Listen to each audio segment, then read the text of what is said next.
رکشا بندھن رکشا بندھن کا تہوار ہندو مذہب کے قدیم تہواروں میں شمار ہوتا ہے۔ اس تہوار کی ابتدا کی کہانیاں بہت سی ہیں۔ مختلف روایتوں کے مطابق رکشا بندھن یعنی راکھی کی جڑیں قدیم ہندوستانی اساطیر اور تاریخ میں پیوستہ ہیں۔ ایک روایت کے مطابق یہ تہوار ہندو دیوتا کرشن اور دروپدی کے ساتھ ان کے مضبوط رشتے کے بارے میں ہے اور اسی کی یاد یا جشن کے طور پر اسے ہر سال ساون کے مہینے میں منایا جاتا ہے۔ روایت کے مطابق کرشن کی انگلی پر چوٹ آ جاتی ہے تو دروپدی اپنی ساڑی کا ایک ٹکڑا اس کے گرد پٹی کے طور پر باندھ دیتی ہیں۔ بدلے میں کرشن دروپدی کی ضرورت پڑنے پر مدد کرنے کا وعدہ کرتے ہیں اور وہ اپنے وعدے کو اس وقت نبھاتے ہیں جب وہ مشکل میں ہوتی ہیں۔ رکشا بندھن کا نام رکشا سے آیا جس کا مطلب حفاظت یا تحفظ ہے اور بندھن کا مطلب گانٹھ ہوتا ہے۔ اس تہوار کے حوالہ سے بہت سی کہانیاں معروف ہیں، لیکن ان سب سے بڑھ کر جو کہانی سب سے زیادہ مشہور ہے وہ ایک ہندو رانی کا مغل بادشاہ ہمایوں کو راکھی بیچ کر مدد طلب کرنا ہے۔ اس تاریخی واقعے کے مطابق کورون وسطی جنگ و جدل کا دور تھا اور ایک ریاست دوسری ریاست کو جیت کر مضبوط ہونے کی دور میں تھی۔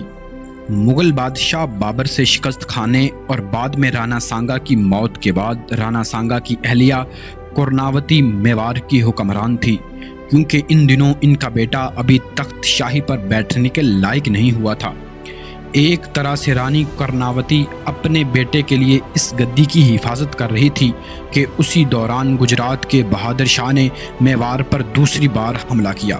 اس بار حملہ شدید تھا جس کی وجہ سے کرناوتی نے دہلی کی سلطنت پر متمکن مغل بادشاہ ہمایوں سے مدد مانگی اور انہیں راکھی بھیجی، جو کہ ہندو رانی کی جانب سے یہ پیغام تھا کہ وہ ہمایوں کو اپنا بھائی مانتی ہے اور اسے اس مشکل وقت میں اپنی بہن کی حفاظت کرنی چاہیے۔ اگرچہ ہمایوں اس دوران بذات خود ایک دوسری جنگ میں مشغول تھا، لیکن اس نے جنگ کے دوران ہی میواڑ کا رخ کیا کیونکہ وہ کرناوتی کے اس اشارے سے بہت متاثر ہوا تھا۔ تاہم ہمایوں اور اس کی فوج وقت پر میواڑ نہیں پہنچ سکی اور اس دوران میواڑ کی راجپوت فوج کو چتوار میں شکست ہوئی۔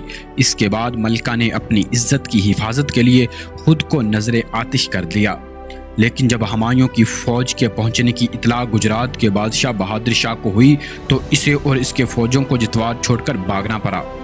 ہمایوں رانی کرناوتی کو نہ بچا سکا، البتہ ان کے بیٹے ورمکچیت کو میواڑ کی سلطنت پر بحال کر دیا۔ اس واقعے سے قبل اگرچہ یہ تہوار یادوں کا حصہ تھا، لیکن کرناوتی اور ہمایوں کے واقعے کے بعد اس تہوار کو ہندوستان میں بہت مقبولیت ملی اور یہ ہندو مسلم اتحاد کا کسی حد تک باعث بھی بنا۔ چنانچہ آج بھی ہندوستان میں بہت سی ہندو خواتین اپنے منہ بولے مسلم بھائیوں کو راکھی باندھتی ہیں۔ بہنوں کی محبت کی عظمت کی علامت راکھی کا ہے تہوار، محبت کی علامت راکھی کا ہے تہوار، محبت کی علامت۔